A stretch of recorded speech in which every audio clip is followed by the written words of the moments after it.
Vamos fazer a nossa prece. Aqui o papo tá bom, mas já são 8 horas, né?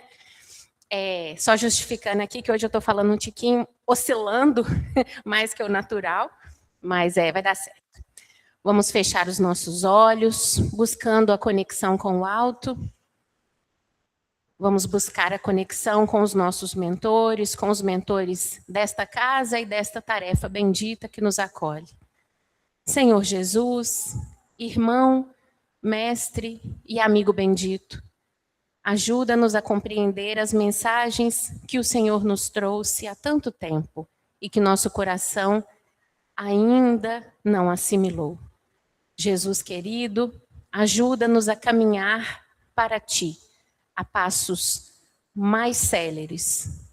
Jesus querido, ajuda-nos a abrandar os nossos corações, ajuda-nos a reconhecer as nossas imperfeições e assim podermos avançar. Esteja conosco, pois é disso que nós precisamos. Assim seja.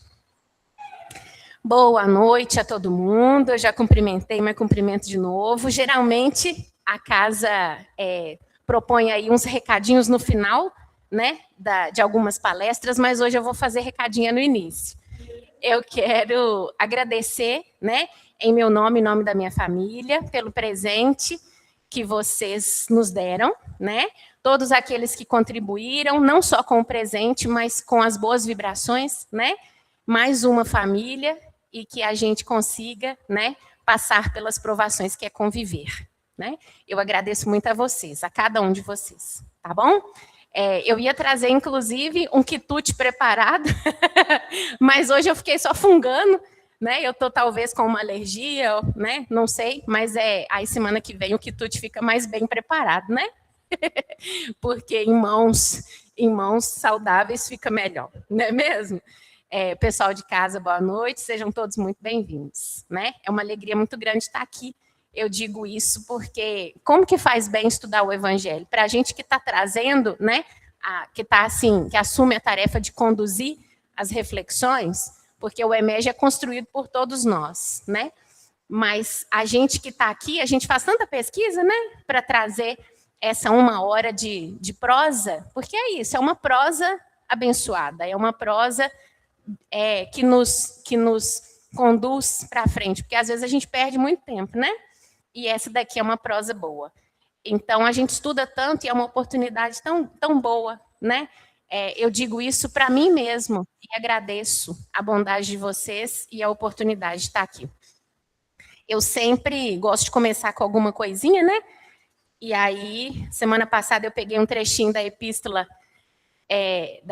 do Tiago, isso mesmo? Que foi semana passada? Foi, Tiago. Boa noite. E essa semana eu trouxe aqui o Minutos de Sabedoria, do Carlos Torres Pastorino, e é uma delícia, né? Essas pequenas reflexões que são grandes. E eu deixei marcadinho aqui, é a mensagem 245 do livrinho, e ela é uma mensagem assim, ó. Mantenha sua mente limpa de qualquer pensamento menos digno. Só assim conservará a serenidade e a paz como base da felicidade que chegará a você. O corpo é o reflexo da mente. E a mente é o reflexo de nossa alma, que é o nosso verdadeiro eu. Pense coisas nobres e elevadas e seu corpo manterá inalterável a saúde, trazendo-lhe a felicidade que tanto almeja. A gente não vai fazer aqui o estudo minucioso da mensagem do Pastorino, né? Porque é claro que daqui sairiam muitas reflexões, mas só para a gente fazer essa conexão, a gente está trabalhando aqui nessa passagem que fala sobre preocupações que não conduzem a nada. A preocupação como base de muito sofrimento, né? E aqui eu abri aleatoriamente outro dia e deixei marcadinho para um dia falar aqui com vocês, porque é isso. Quando a nossa mente está bem alimentada, né, o nosso corpo fica mais bem nutrido, não é mesmo? E tem aqui alguns pontos muito importantes, mas a certeza que o Pastorino traz para nós, a felicidade que chegará a você. Ele não fala que pode chegar, que talvez chegue, né? Então eu não vou aprofundar aqui nesta mensagem, mas fica aí. Vou até repetir o número dela, porque é um livro comum, né? Muitas pessoas têm em casa. É a mensagem 245 do livrinho Minutos de Sabedoria, do Pastorino. E é, inclusive, sobre ele na semana que vem que a gente vai falar, né? Um pouquinho aí do Sabedoria do Evangelho, que é de autoria dele. Então, vamos começar com a leitura. Aí, a gente conversou semana passada, na introdução da temporada, e eu falei com vocês que o objetivo é conversar sobre saúde mental, apesar de que esse termo, né, não aparece na Bíblia. A saúde mental, né, e a gente viu, esse termo não aparece, mas medo, preocupações, nas versões mais atuais, ansiedade, esses termos aparecem, né? E aí a gente vai ver que, então, a saúde mental é a tônica do Evangelho, na medida em que Jesus veio nos ensinar como viver melhor, né? Então, de uma forma ou de outra, é como se ele estivesse falando conosco, né, como o nosso perfeito terapeuta. E hoje, enquanto eu me arrumava para vir para cá, eu pensei assim, claro que recebendo aí a intuição de que falar aqui na Casa Espírita sobre saúde mental não exclui a necessidade de vocês procurarem ajuda, de nós procurarmos ajuda. Seja, isso foi falado no fim da semana passada, né, no fim aqui do nosso encontro, e eu gostaria de repetir. Se você está sofrendo, né, é um mal do corpo, é a medicina, cabe aí o discernimento, é a psiquiatria, é a psicologia, não é? São os dois juntos. Você está passando por uma dificuldade, nós estamos aqui na Casa Espírita, tem um atendimento fraterno, que é um encontro maravilhoso, com tarefeiros preparados e com a espiritualidade, né? Também igualmente preparada a nos ajudar. Então, assim, não sofra sozinho, a gente vive em sociedade e é para a gente se ajudar. Lembrar que abandonar-se à providência é entender que nós estamos aqui para cumprir a vontade de Deus. Como que Deus cuida, né, de nós? Ele vem aqui, ele se materializa e dá comida a quem tem fome, já que falou que não é para preocupar com o que tem que comer, é ele que vai vir? É uma chamada de atenção para que nós cumpramos a vontade de Deus, não é mesmo? Então, assim, a gente vai construir aí essa linha de raciocínio, mas vamos parar para pensar. Estou sofrendo? Está difícil? Está pesado? Procura ajuda. Numa das exposições aqui da Jussara, eu acho que foi naquele dia da Trilogia do Deserto, eu acho que ela finalizou, se não foi nesse dia, foi em outro, mas a Jussara finalizou dizendo sobre a beleza, da importância da vida, né? Que a gente precisa valorizar a vida. E que se tiver difícil, peça ajuda, né? Seja pela fé em Deus e seja pela fé nas pessoas, né? Às vezes a gente está passando por uma dificuldade, na epístola de Tiago falou, confessai-vos uns aos outros, se você não conta que você está com problema, ninguém adivinha. Às vezes a gente até nota que a expressão do outro está diferente, né? Mas as pessoas não veem não vem escrito na nossa testa, nossa, eu estou passando. E às vezes é exatamente, né, o abrir-se para o outro. Agora, lembrar que conversar com um amigo não substitui a psicoterapia, não substitui. Tomar um chazinho de erva cidreira não substitui a necessidade de um medicamento farmacológico mais forte. Então, assim, a gente tem que ter bom senso, discernimento, né? E ter fé é diferente de entregar-se, não, Deus vai me curar. Então, eu estava tomando banho antes de vir e pensando assim, gente, vamos tomar cuidado para também não ter nenhuma interpretação equivocada, né, da nossa intenção de falar sobre saúde mental, ansiedade, preocupação, dentro de uma casa religiosa e parecer que o estar aqui resolve todos os problemas, não é mesmo? Mas que é um caminho bendito, é. Muitas vezes, quando a gente se afasta da fé, a gente vai vivendo uma vida extremamente materialista e ela nos afasta de nós mesmos. Belezinha? Eu quero fazer um convite a todos participarem, é isso que engrandece, seja de casa, hoje a Jussara está lá, né? Não estava se sentindo bem, mas está conosco igualmente. Todos que estiverem em casa, todos que estão aqui podem participar, por favor. Eu anotei ali no quadro, e semana passada a gente não leu o Salmo 127, hoje a gente vai ler, tá bom? Alguém deseja fazer a leitura de Mateus? Aí eu. Alguém quer ler em voz alta, coleguinhas? Se não, eu posso ler, mas quer ler? Que maravilha! Então, abandonar-se à providência está em Mateus, capítulo 6, versículos de 25 a 34. Por isso vos digo, não vos preocupeis com a vossa vida quanto ao que haveis de comer, nem com o vosso corpo quanto ao que haveis de vestir. Não é a vida mais do que o alimento e o corpo mais do que a roupa? Olhai as aves do céu, não semeiam, nem colhem, nem ajuntam em celeiros. E, no entanto, vosso Pai Celeste as alimenta. Ora, não valei vós mais do que elas? Quem dentre vós, com as suas preocupações, pode acrescentar um só covaco à duração da sua vida?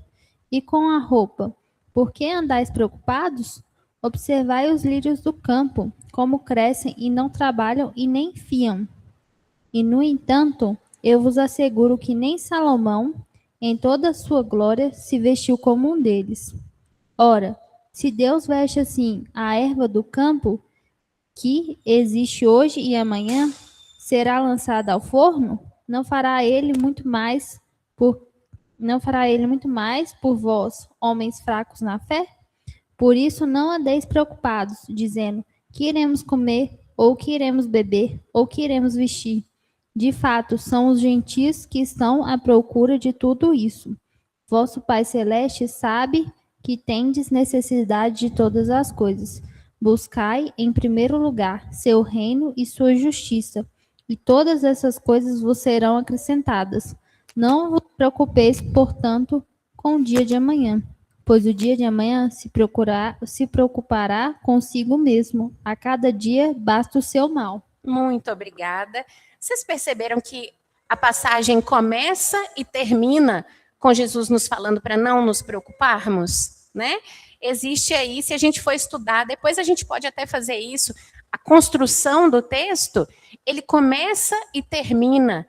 Ou seja, a gente divaga muito, né? A nossa mente, ela viaja assim, e como Jesus falou muitas coisas, pelo menos está escrito, ele falou muito mais, né? Mas está escrito aqui um trecho relativamente grande, a gente presta atenção poucos segundos, né? Aí ele fala, não vos preocupeis. E lá no final ele fala, não vos preocupeis, portanto. Então é como se ele falasse assim, prestar atenção. O Clauber é que às vezes quando ele está explicando, ele fala, vou repetindo, né?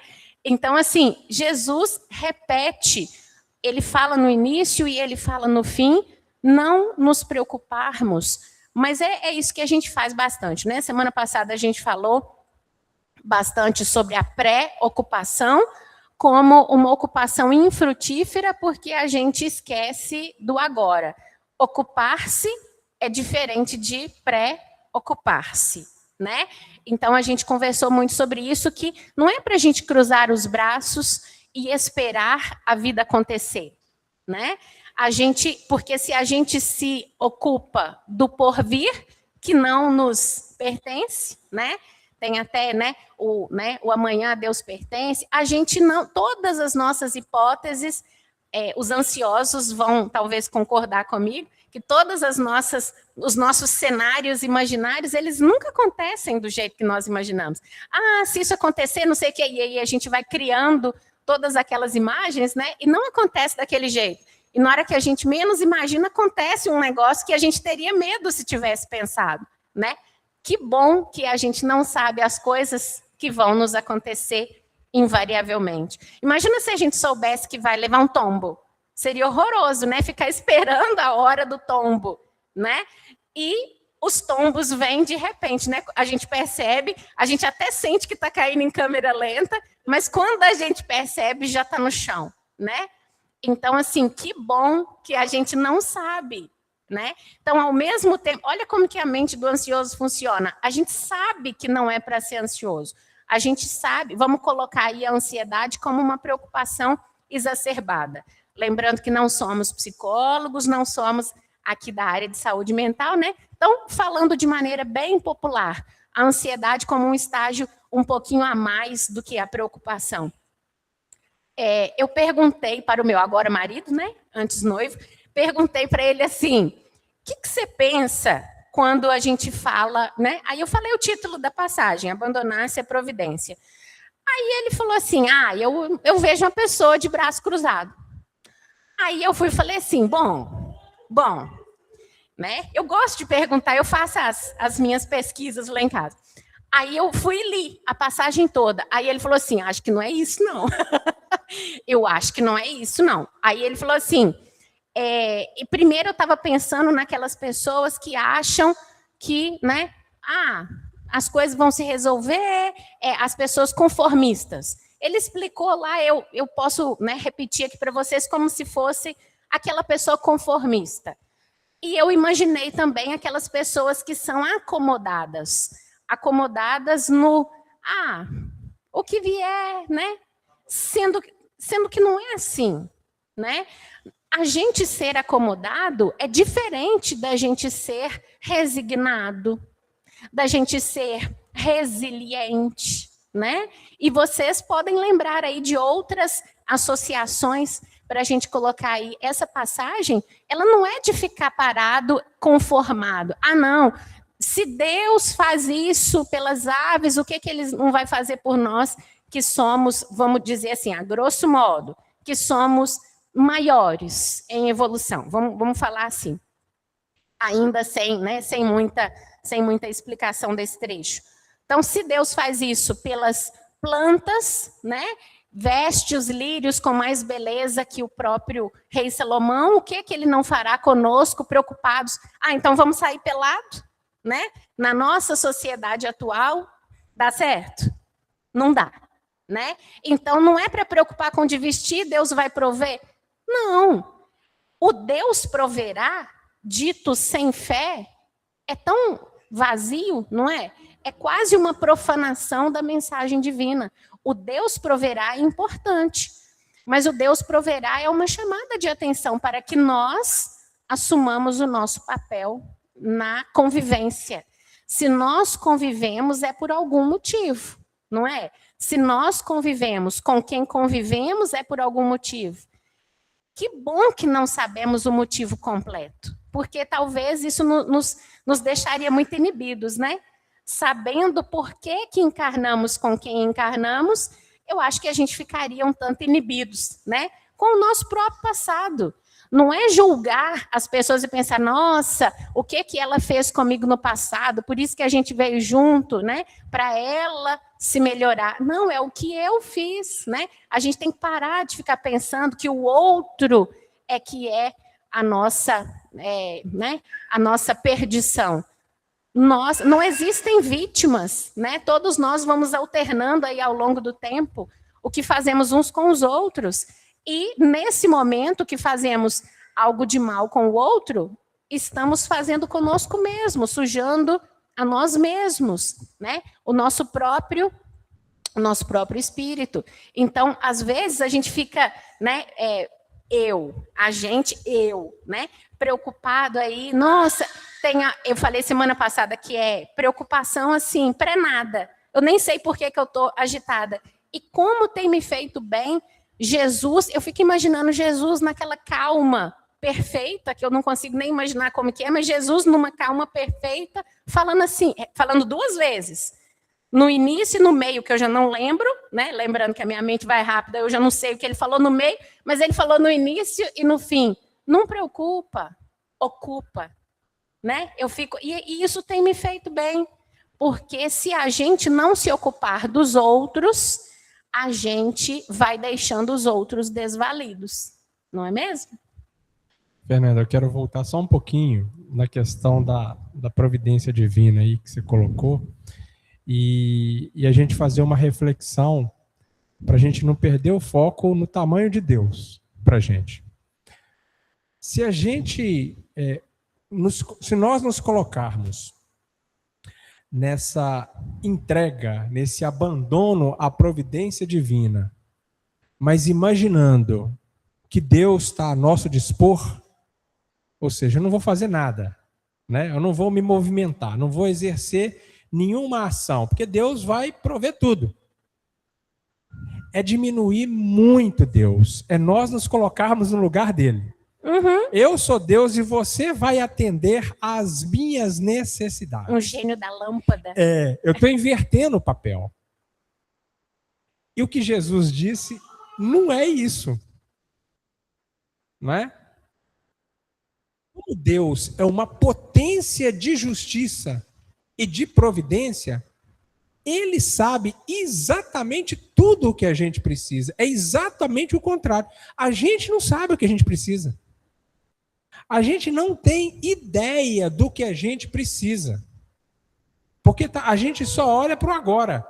O recorte do que está acontecendo com a gente aqui e agora. E nós somos uma potencialidade em individualização. Enquanto potencialidade, Deus sabe de todos os mistérios da nossa evolução. Desde o momento em que nos criou até a nossa formação no aqui e no agora. E sabendo de tudo isso, só Ele tem extremo poder para entender qual é o tamanho da nossa trajetória até a gente chegar aonde a gente precisa chegar. E se só Ele sabe disso, a gente tem um ledo engano. Eu sei o que eu preciso. Então Deus vai prover desse jeito, porque é isso que eu preciso. E o que Jesus apresenta nesse texto para a gente, fazendo, né? Tirando o espírito da letra, fazendo um contexto, é que Deus sabe exatamente o que a gente precisa. Então que nós tenhamos a fidelidade e a ação de nos abandonarmos a essa providência dele. Porque a providência dele é o que a gente necessita, não é o que a gente está fazendo. Nós muitas vezes estamos caminhando por trilhas tortuosas porque não sabemos o que a gente precisa. Aí vamos no exercício do nosso livre-arbítrio escolhendo caminhos equivocados e assumindo, por consequência, situações equivocadas. E a providência vai nos endireitando. Vai nos dando a oportunidade. E a gente vai reclamando. E a gente vai reclamando. Por quê? Porque a gente acha que sabe o que a gente precisa. E coloca Deus à parte. A gente inverte os papéis. E Jesus está propondo exatamente reconhecer qual é o nosso papel nisso tudo. Então, nós termos fé nesse abandono à providência divina é entregarmos à providência divina a proposição de escolha para a gente. Mas é muito difícil quando a gente está na matéria. A gente já falou do aspecto da influência da matéria sobre o nosso espírito quando nós estamos na matéria. A dificuldade está aí? Está. Mas o grande ganho também está aí. Porque quando a gente consegue entender isso, entender que a providência divina é muito superior às nossas capacidades de escolhas íntimas, individuais, e a gente se entregar efetivamente a isso, o que a gente vai colher de fruto é uma potencialidade muito maior do que aquelas escolhas simplórias que a gente vem fazendo ao longo de quanto tempo? Ao longo de quanto tempo a gente vem fazendo as nossas escolhas para a gente chegar aonde a gente chegou? Porque aonde a gente chegou hoje é soma de tudo que a gente escolheu, gente. Tudo o que a gente escolheu é resultado do que a gente está sendo hoje. Então, se hoje não está bom, não está saudável, não está satisfatório, o que eu vou começar a escolher diferente daqui para frente para alcançar um satisfatório no futuro? Porque se eu não fizer nada, se eu continuar escolhendo do mesmo jeito, qual é a minha projeção no amanhã? que não me pertence. É como está hoje. É utopia eu imaginar que se eu fizer as mesmas escolhas, eu vou alcançar um horizonte diferente. Não vai acontecer. Então, a providência de se entregar a essa providência que Jesus está propondo é essa. Ó. Presta atenção.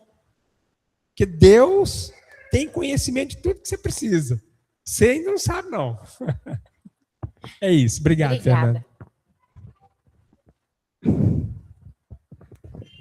Aí eu estou aqui refletindo na análise que o Toninho traz para nós, como é que a gente pode tentar fazer isso aí, né? Porque no corpo de carne não é fácil, isso não é brincadeira. Isso exige uma certa calma, e aí tem tudo a ver com a passagem. E a gente não pode diminuir a influência do nosso corpo, porque tem gente que fala, mas você é espírita, Não, como que você está sofrendo com isso? Não tem São como. coisas diferentes. Né? Nós estamos no corpo de carne, nós não somos espírito puro. Vamos partir daí. Quem tá conversando com a gente é Jesus. Jesus já fala na condição de espírito puro, mas ele um dia foi criado simples e ignorantes como nós, e ele passou por tudo que nós estamos passando.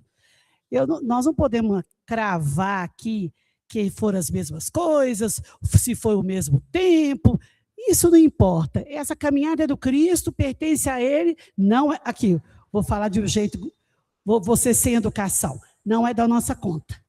Porque a caminhada de Jesus pertence a ele.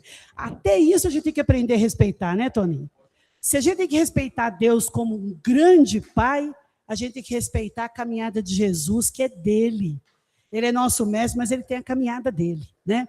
Mas não é esse o ponto do meu comentário. Veio assim, se veio, é porque era para falar, né? Meu comentário é sobre a calma. E aí a dificuldade no corpo físico, né? Porque quando pede, não vos inquieteis, porque no João Ferreira de Almeida é inquietude. No lugar de não vos preocupeis, não vos inquieteis, que é a mesma coisa. Então, e por que a gente fica tão inquieto? Aí teria que fazer uma anamnese da nossa caminhada evolutiva. E aí tem lá no Evangelho segundo o Espiritismo, Fernandinha, eu adoro essa página. Não sei se está para as próximas terças, aí acredito que sim, talvez. Causas anteriores e causas atuais das aflições. Eu adoro essa página. Está lá no Evangelho segundo o Espiritismo. Desculpe, esqueci o capítulo. Vai no índice, né? É fácil achar. Causas anteriores e atuais das aflições. É um tema que a gente tem que estar sempre pensando sobre ele. Porque as anteriores estão no esquecimento do passado, que você trouxe com muita felicidade aí. As atuais, nós temos que verificar. Porque tem sofrimento que é atual. São as escolhas que a gente fez. E aí vem culpa das anteriores e vem culpa das atuais. Aí gera inquietude, ansiedade, angústia. Então, não é um assunto fácil, não é de resolução imediata, mas nós temos que trabalhar nisso. Então, eu estou aqui pensando ainda em tudo que o Toninho trouxe, né, com muita felicidade, como que a gente consegue, né, abandonar-se a essa providência, ou seja, entregar-se com confiança. Eu fiquei pensando que tem a parte que nos cabe. Essa que nos cabe realizar, nós não podemos descuidar dela.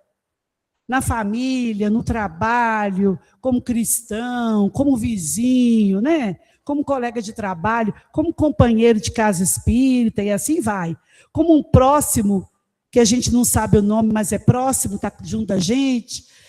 Então, essa parte, a gente tem que ter consciência que cabe a nós. Não é o pai que vai fazer por nós.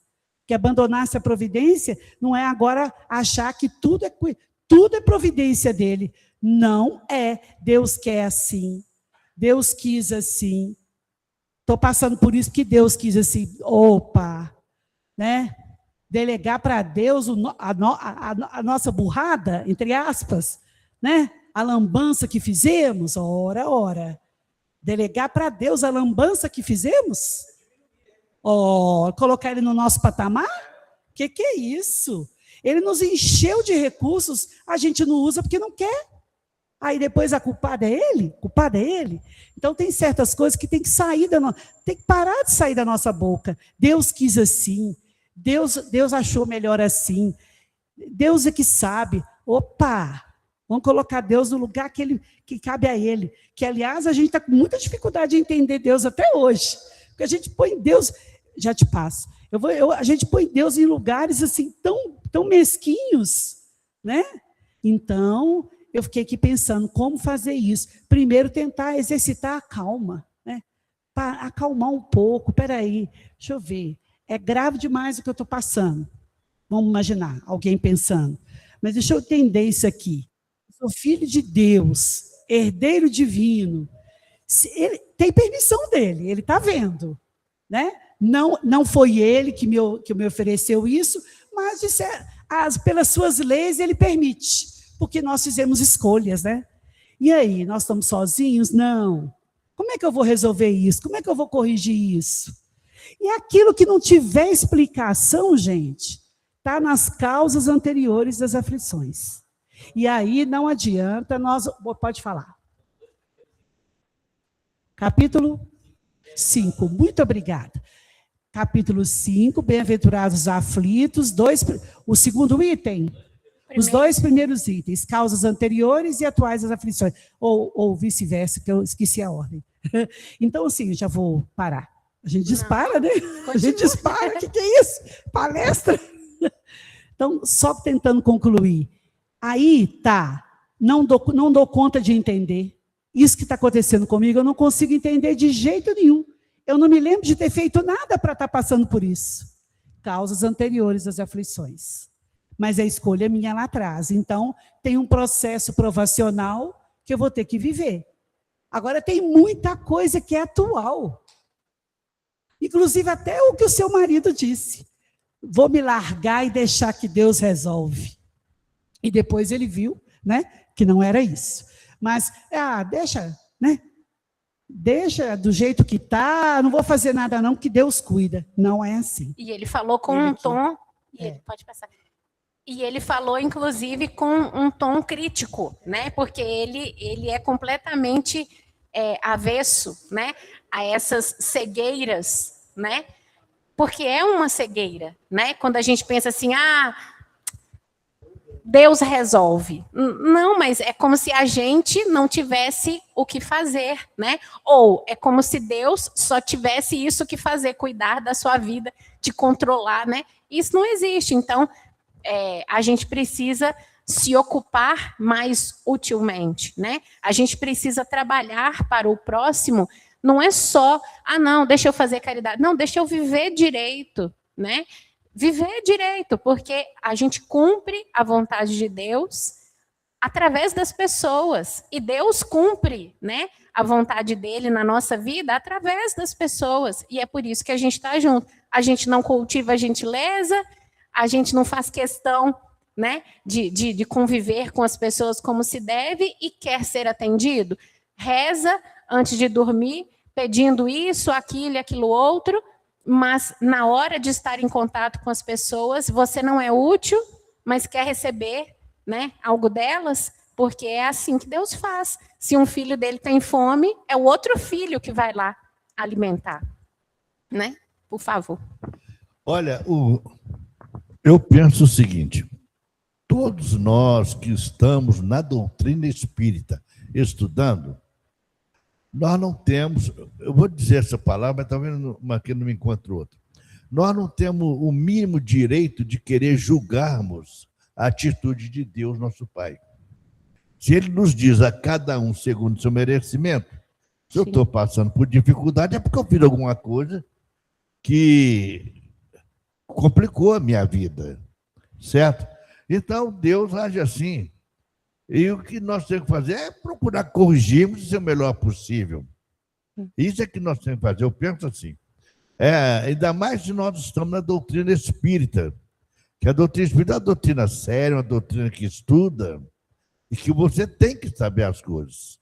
Então, sou espírita, mas eu não aceito isso, não aceito aquilo, eu acho estranho isso, aquilo. Nós não podemos. O espírita, eu penso que nós espíritas não podemos. Certo? Eu penso assim. Eu concordo com o senhor. Há poucos minutos, o Toninho falou que ser cristão, né? Como é que você é cristão, né? Lembrou aí, né?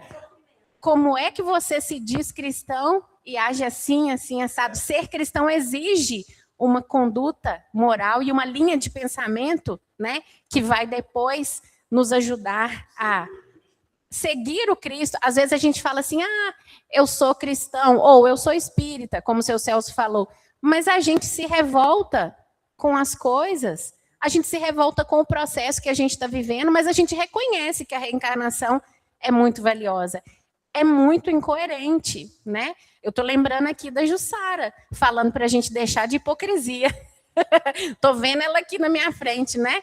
Deixar de hipocrisia, porque é uma hipocrisia a gente, né, se revoltar para com o processo, mas colocar aqui, né, decorar os princípios básicos, reconhecer que Deus, né, olha lá, é o número 1, mas a gente nem concorda com ele. Qual espírita que não sabe a questão número 1 de O Livro dos Espíritos de cor? Todos nós sabemos, né? Talvez um ou outro não saiba, mas, né? Aí a gente decora, mas a gente não vivifica o texto, né? Muitos espíritas são intelectuais, né? A gente estuda bastante, né? Somos contestadores, né? Eu digo por mim e por muitas pessoas que conheço, mas a gente tem que deixar de hipocrisia, porque assim a gente vai sofrer menos, que seja por amor a nós, né? Porque a gente sofre muito. Certa vez uma pessoa estava me falando sobre a depressão e a rebeldia do espírito. Não aceita, né? Porque é diferente da tristeza, que é uma emoção importante, né? É base das nossas emoções. A tristeza é importante, né? Ela constrói, né, coisas em nós, mas a depressão seria uma rebeldia do espírito. E na época a pessoa me falou, o Helder, lá do Amor e Caridade, e ele falou, e eu fiquei pensando, como é que é isso? Até que eu compreendi que é mesmo. Porque o ansioso fica olhando para o futuro, né? E o deprimido para o passado, né? E quem aqui dirige sabe que a gente não pode ficar olhando para trás o tempo todo, que bate carro. Mas também não pode dirigir sem olhar no retrovisor de vez em quando. Então, assim, tem que olhar para frente, por isso que o para-brisas é grande, é amplo. Você olha para frente. Tem que ter a atenção difusa, como o Toninho disse, mas a metáfora do carro é mais ou menos essa, né? O para-brisa é grandão, você olha, né, para frente. Mas, se você também dirige sem se basear, né, nos espelhos retrovisores, eles são pequenininhos. Você tem que dar aquela olhadinha. Olha para o seu presente. É o que você fez no passado, né? Agora, saber tudo que nós fizemos no passado, eu acho que nos paralisaria a marcha, e o véu do esquecimento é a sabedoria, é a providência cuidando de nós. Mas eu quero saber quem que eu fui na última vida. Você tem certeza? Você tem certeza? Você sabe o que você pede? Por favor. Pegar o gancho aqui da Cristina, que já tinha falado, com boa providência, né? Falou bem ali. Aí eu lembrei, assim, em certos momentos, né? Principalmente em velório, né? Foi Deus que quis assim, aquele negócio assim, muito pobre, né? Dá uma tristeza. E eu fico triste na hora que a pessoa fala, não, ele foi embora, faleceu, porque Deus quis assim, porque a vida estava assim, tá assim. Eu vejo o seguinte, falta um pouco assim, de entendimento da grandeza de Deus e o porquê que nós estamos aqui, né?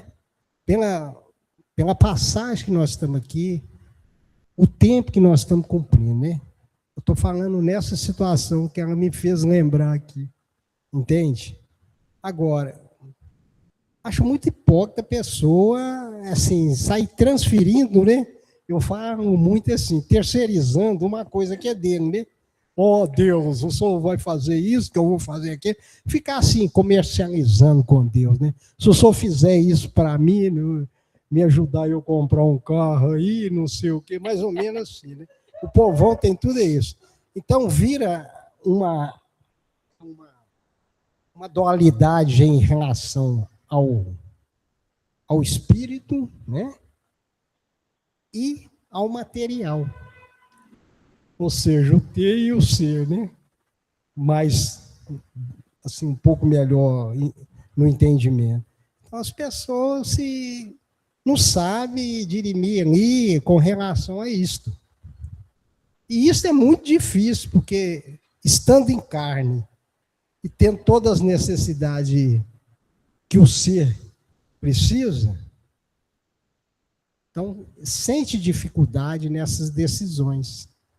Mas não quer dizer com isso que ele vai transferir, nós aqui como, né, transferir uma coisa que é de responsabilidade da pessoa e começar a pedir, né, a solicitação do nosso Cristo, do nosso Deus, sendo que, né, numa imensidão de sabedoria e condições que tem, isso aí eu acho que é muito, muito triste e pobre para nós. Eu vejo assim. Certo? Concordo com você. Pessoal, mais alguém deseja falar? Não? Tem alguém de casa que mandou alguma coisa? Enquanto vocês falavam, eu fiquei pensando assim, que às vezes a gente fala demais, né? E aqui, só hoje, depois eu vou elencar, eu vou elencar quantas máximas profundas do Evangelho nós deturpamos como, né? Como ditados populares e vazios de significado, que a gente deturpa mesmo, né? Então, foi Deus que quis assim, né? Deus proverá. Então, eu vou fazer aí uma listinha e que a gente busque, né, um discernimento. A gente não estuda tanto, a gente não está aqui 1 hora por semana estudando. Às vezes é uma palavra, a gente fica ali, né, a hora inteira estudando.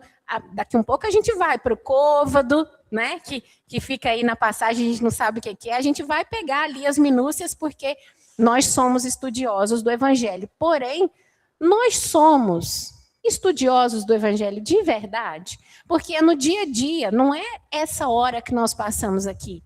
Aí na nossa casa, na hora da contrariedade, a gente vai e fala, né, para simular um sentimento menos digno, que eu não quero parecer que eu tenho, aí eu mostro a minha fé em Deus.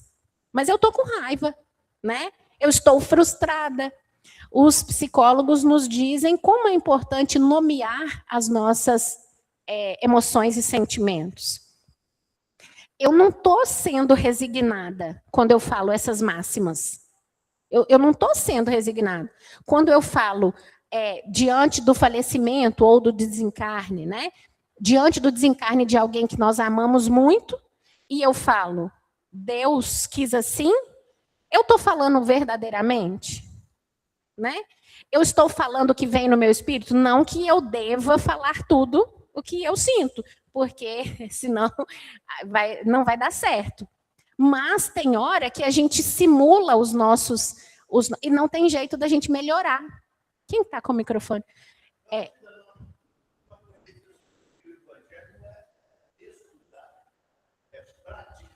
Sim, o seu Celso disse que o Evangelho não é estudar, é praticar. E muito baseado nesse pensamento, é que quase todas as vezes que eu estou aqui, eu lembro em voz alta, na verdade eu estou falando para mim mesma, né? Eu penso aqui em voz alta, do dia a dia. É sair daqui e praticar o Evangelho. A gente estuda, pega lá a origem no grego, no aramaico, mas o que eu estou fazendo disso? Né? Porque só as palavras é vazio e é pouco demais. A gente já pode, né, reformar, inclusive, essa nossa fé, que muitas vezes é bem acanhada.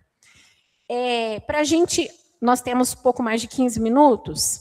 Eu ia propor novamente a leitura de Lucas. Semana passada a gente leu em Mateus e em Lucas, as diferenças são poucas. Eu sugiro que a gente vá depressa para o Salmo 127, que eu até anotei ali, porque a diferença em Mateus e Lucas é pequena, e na semana que vem, eu vou deixar para a semana que vem, então, essa contextualização, significado de dicionário e parte histórica para a gente fazer, aí a gente faz comparando Mateus e Lucas. Salmo 127, vou esperar até vocês encontrarem, em algumas versões pode ser o 126, tá bom? Aqui na Bíblia de Jerusalém disse abandono à providência. É exatamente o mesmo título. Diz assim, vou ler devagarzinho até que todos encontrem. Se Javé não constrói a casa, em vão labutam os construtores. Se Javé não guarda a cidade, não vigiam os guardas. É inútil que madrugueis e que atraseis o vosso deitar para comer o pão com duros trabalhos. Ao seu amado ele o dá enquanto dorme. Sim, os filhos são a herança de Javé, é um salário o fruto do ventre. Como flechas na mão do guerreiro, são os filhos da juventude. Feliz o homem que encheu sua aljava com elas, não ficará envergonhado diante das portas ao litigar com seus inimigos. O objetivo daqui não é também fazer o miudinho desse salmo, mas veja bem, se a gente acredita no nosso poder, o salmo veio nos dizer que a gente está equivocado. Não que nós não tenhamos poder, temos muito poder, porque o nosso livre-arbítrio é importantíssimo. E é ele que determina o nosso presente e o nosso futuro. E de muitas pessoas ao nosso redor, né? As nossas ações, elas têm repercussão. Então, a gente tem que entender que nós temos muito poder. Porém, quando a gente acredita que controla as coisas, é aí que a gente se equivoca. Olha que interessante, no primeiro trecho, né, vamos chamar aí na primeira estrofe, da construção da casa. Até lembrei da sua passagem, né, da casa sobre a areia e sobre a rocha. Se Javé não constrói a casa, em vão labutam, em vão trabalham os construtores. Então, é uma grande metáfora que existe o trabalho humano e existe o trabalho divino. E esse trabalho, essa labuta providencial, ela é perfeita. E não adianta a gente acreditar que é o nosso trabalho que prevalece, porque não é. A gente tem que ter confiança, né? Aí disse aqui, ó, se Javé não guarda a cidade, em vão vigiam os guardas. Então, um vigia, um guarda noturno, né, um guarda patrimonial, ele consegue proteger aquela pessoa que o contratou de tudo? Não. É uma crença equivocada achar que a gente consegue se proteger de tudo. Na parte que falou dos filhos, eu lembrei de mim. A gente já tocou várias vezes, semana passada e hoje, na questão que nós somos usufrutuários, continuando aí o estudo da Cristina, né? Nós somos usufrutuários, as coisas não nos pertencem, mas vez por outra a gente fala das pessoas. E vez por outra a gente fala, por exemplo, quando uma pessoa querida desencarna, e aqui eu pensei num filho. Se eu descubro que o meu filho faleceu, é uma dor que eu não quero sentir. Eu não quero sentir. A minha mente já me coloca num estado de sofrimento, mas aí a gente, na doutrina espírita, começa a pensar um monte de coisas, e a gente vai vendo que ele não é o corpo que ele, né, está utilizando agora, que os pais que perdem, né, estou aqui fazendo aqui o símbolo das aspas, né, porque a gente acha que perdeu, por isso o desespero, né? A gente perdeu foi a convivência próxima e diária. Então, quando os pais perdem os filhos, ou os filhos perdem os pais, ou quaisquer pessoas que nós amamos, vem o desespero, e muitos de nós, talvez agora, estejam sofrendo, né, pelo desencarne de alguém querido. A morte e o processo de luto é uma das provações, né, do ser humano nesse estágio atual. A Jussara outro dia estava falando, né, de mundos em que não é necessário morrer, né? E ela falou, estou cansada disso. E foi divertido, assim, o jeito que ela... Então, sempre este ponto de vista vem à minha mente. Eu não me vejo apegada a tantas coisas, mas me vejo apegada às pessoas, né? Existe a teoria do apego na psicologia, que é importante na fase, né, nos primeiros anos de vida, mas aí a gente vê que quando esse apego continua, aí a gente sofre, porque apego não é amor. E às vezes a gente se preocupa demais com a segurança, né, com o bem-estar, com a própria vida de quem amamos, e o nosso sofrimento maior é perceber que não adianta vigiar, porque não nos pertence esse controle. Somos extremamente controladores, somos extremamente egoístas, e o egoísmo não se manifesta somente nas coisas, no dinheiro que eu não quero gastar, ou nos bens que não quero compartilhar, né?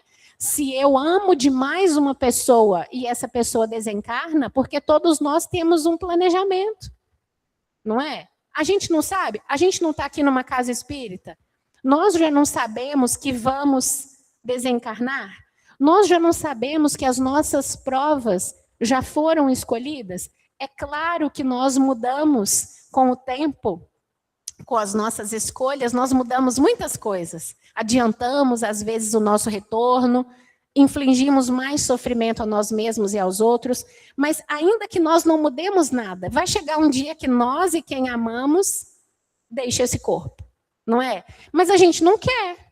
A gente não quer. E aí a gente sofre, porque a gente é igual criança birrenta e teimosa, não é? Então, às vezes, a gente pensa no egoísmo e fica pensando só na questão material, mas o corpo e a encarnação é uma questão material. Eu estou vendo que a Cristina quer falar alguma coisa, e antes ela está ainda concatenando as ideias pela cara dela, e aí eu gostaria de apenas dizer que onde que essa passagem, abandonar-se à providência, está inserida. Geralmente a gente estuda o Evangelho, né? Onde que está? O que veio antes? O que veio depois? Capítulo 6, finalzinho do capítulo 6, o capítulo 7 já o próximo verso já é o 7, mas é em pleno Sermão da Montanha. Me corrija se eu estiver errada. Mateus, de 5 a 7. E a gente está em pleno Sermão do Monte. Lembrando que se toda cultura e se todo o patrimônio intelectual da humanidade se perdesse, né, e sobrasse somente o Sermão do Monte, a gente poderia se reconstruir. E a gente tem aqui, ó, o que veio antes? Jesus começa, por isso vos digo. Ele colocou um por isso, então é porque aconteceu alguma coisa antes. Por isso, o Sermão do Monte é incrível. E ele tem, né, as estações, ele tem a sequência, é uma lógica profunda. Antes, no versículo 24 do mesmo capítulo 6, Deus e o dinheiro. Relação entre Deus, não estou nem falando em relação entre espírito e matéria, a relação entre Deus e o dinheiro. Deus e a matéria. Depois, início do capítulo 7, aqui esta Bíblia que eu estou segurando diz não julgar. Veja bem, Jesus, nesse sermão que tem uma lógica muito interessante, ele coloca a providência nos regendo, ele coloca o entendimento de que é Deus que nos rege e nos garante tudo. A gente não está aqui respirando? Cada respirada que a gente deu já é Deus nos provendo. A gente acha que ele nos provê se ele nos atender os pedidos. O pedir e obtereis, muitas vezes a gente interpreta errado também, né? Ele está aqui nos provendo, esse corpo está aqui, né? Os médicos, por mais capacitados que sejam, não conseguem adiar um segundo de nossa morte, não é mesmo? Então, o abandonar-se à providência está depois da relação com a matéria, Deus e a matéria, não se pode servir a dois senhores, a Deus e a Mamon, e a gente tem logo em seguida o julgamento. Aí eu pensando, o que será isso? Semana que vem a gente desenvolve mais, mas eu pensei assim, ó, é como se fosse uma sequência. Primeiro eu escolho. Esse versículo 24 do capítulo 6, não se pode servir a dois senhores, nos exige uma escolha. Ó, escolhe. Se você escolher o lado divino, você vai ter que fazer uma escolha. E você vai ter que fazer outras, muitas escolhas para sustentar essa primeira. Não é? Escolheu esse lado, o que você tem que fazer? Agora confiar, mas não é uma confiança de braço cruzado. É uma confiança operosa. É uma fé operante. Sim, sim? Então, a gente tem que fazer pelo outro aquilo que a gente pede em oração. Porque as nossas orações, elas são atendidas por meio dos nossos irmãos. E a gente atende as orações dos nossos irmãos. Não é mesmo? Às vezes, aquilo que nos sobra é o que falta para alguém. Existe miséria porque existe desigualdade de distribuição. Né? A gente não tem aqui tempo para falar sobre isso, mas a desigualdade das riquezas, a desigualdade da matéria, ela cumpre um fim útil. É a providência agindo, porque a gente precisa disso para amadurecer. Mas a gente mantém essa desigualdade porque quer, a gente como um todo, a gente como humanidade. Não é mesmo? Então, eu não consigo resolver, né, a fome no mundo. Mas se eu consigo ajudar uma pessoa, se eu ajudo um, o outro ajuda um, tem até aquele filme A Corrente do Bem, né, que é o passe adiante. Cada um faz algo sem esperar em troca para 3 pessoas, algo profundo, algo significativo. E essa pessoa que recebeu, 3 vão receber, cada uma passa para mais 3. A gente consegue transformar uma ficção em realidade. É a gente cumprindo aqui, né, as propostas do Evangelho, só que no dia a dia, sair da intelectualidade, de ficar só interpretando, porque o EMEG é pontapé. É para a gente partir da reflexão, do estudo minucioso, fica 1 hora inteira, fica 7 semanas inteiras, mas aí o que a gente faz com isso? Se ficou só na intelectualidade, né, não resolveu. Só que aí, eu não falei que essa passagem estava no meio? O que vem depois? Não julgueis para não serdes julgados. Escolheu um caminho, escolheu o caminho espiritual que nos conduz à perfeição? É preciso confiar, é preciso agir e é preciso controlar os seus pensamentos. O não julgueis é tudo. Não é só não apontar o dedo, né? Não, às vezes na nossa intimidade, não é? A gente já emitiu diversos, não falou em voz alta, mas já emitiu tantos pensamentos, a gente julga a si mesmo, se julga impotente, se julga incapaz, se julga isso, se julga aquilo. A gente julga os outros o tempo todo, não é mesmo? Então, assim, eu achei muito interessante, se vocês quiserem continuar, né, essa linha aí, porque está bem no meio, né? E num sermão que é maravilhoso, né? Jesus nos diz o que é para fazer em todas as áreas da nossa vida, né? No Sermão do Monte. E ele diz para nós, escolher um caminho, pois não se pode servir a Deus e a Mamon. Se você escolhe um caminho, é preciso confiar e perseverar e agir, não ficar preocupado, mas ficar ocupado consigo, que é a mesma coisa de cuidar do outro, e a gente precisa, em seguida, controlar os pensamentos não julgando. Achei super legal. Se você não tiver esquecido. Aqui, e ainda tem eficácia da oração, logo depois, e você acabou de falar da importância da prece, né? Não é quando você falou de uma dor que deve ter ressonado aí alguns corações aí, que fala a dor de pai e mãe que perde filho, é uma dor que ressoa muito rápido, né? Sim. É uma das dores que exige muito do encarnado, né? Eu lembrei do Chico, o Chico chorava junto, né?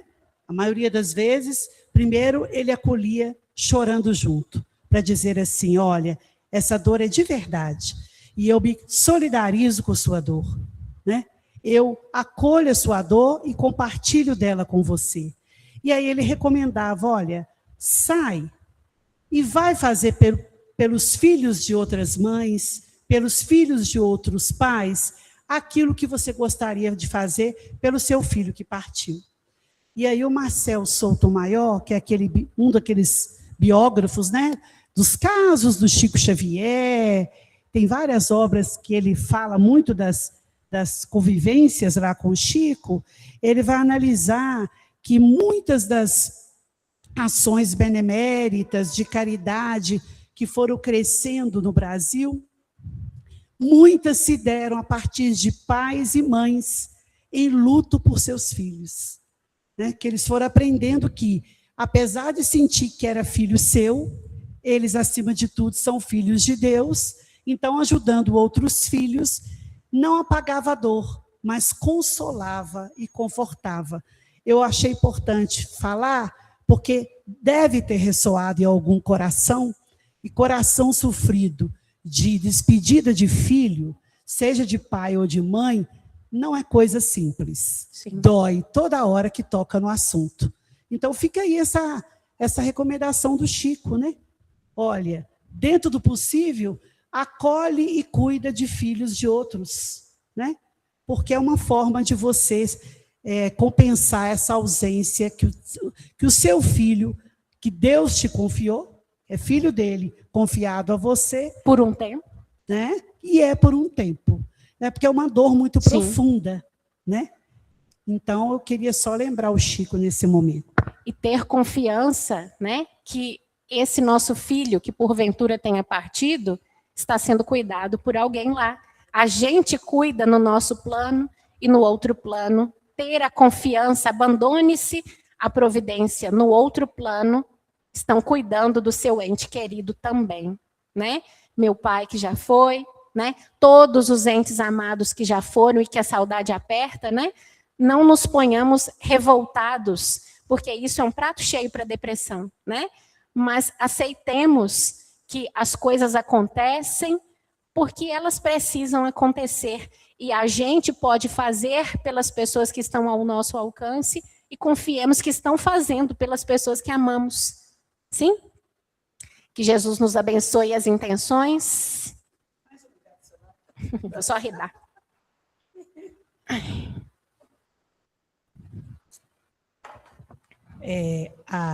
Antes da prece, rapidinho, porque tem coisas que a gente vivencia que a gente tem que compartilhar, que é momento de afeto.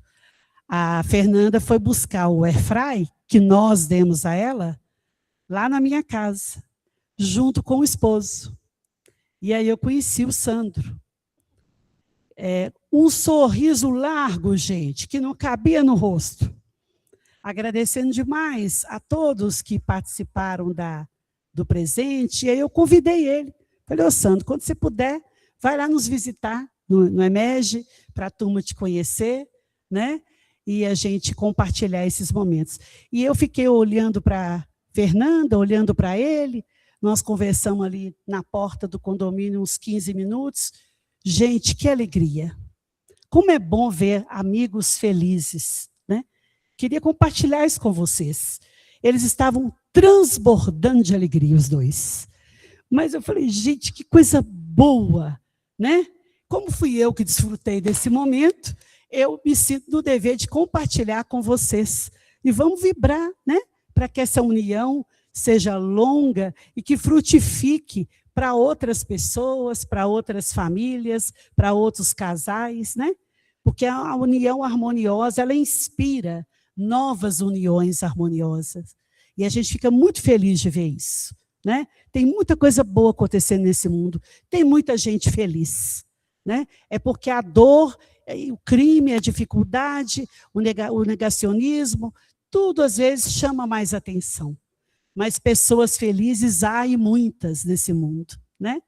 Então nós vamos agradecer a Jesus, o nosso mestre e guia, por mais esta noite abençoada em nossas